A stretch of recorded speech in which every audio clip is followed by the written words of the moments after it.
गुलाबी थंडीची चाहूल, सकाळी मॉर्निंग वॉकसाठी नागरिकांची गर्दी।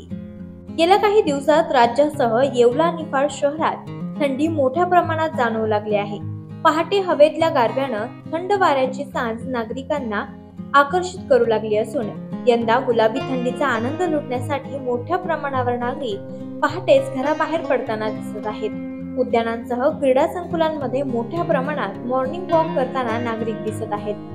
निफाडच्या कुंदेवाडी येथील कृषी संशोधन केंद्रात आज 8.3 अंश सेल्सिअस किमान तापमानाची नोंद करण्यात आली आहे।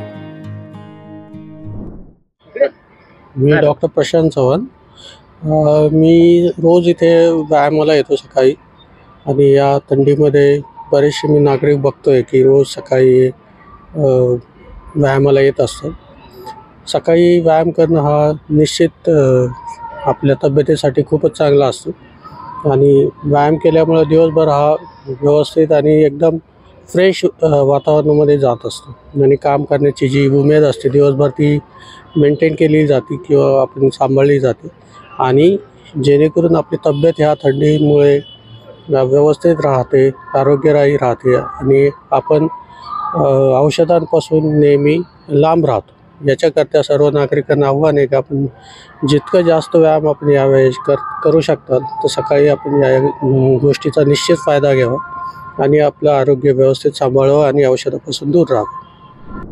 रवी मुकळ, आपल्याला माहिती आहे की आपल्या नाशिक जिल्ह्यात मागच्या 5-6 महिन्यापासून पाऊस होता, पण त्या पावसाने आता उसंती दिलेली आहे। गुलाबी थंडी पडलेली आहे। नाशिक जिल्ह्याचा पारा जवळपास 60% वर आलेला आहे। त्या गुलाबी थंडीचा सर्व येवलेकर नागरिकांनी उपभोग घ्यावा। दररोज सकाळी सर्वांनी नियमितपणे व्यायामाला यावं। मी नेहमीपणे इथं मागच्या 8-10 वर्षापासून क्रीडा संकुलवर येतो। इथल्या फॅसिलिटी उत्तम आहे, तरी सर्वांनी या गुलाबी थंडीचा आनंद घ्यावा। धन्यवाद। लोकनायक न्यूज।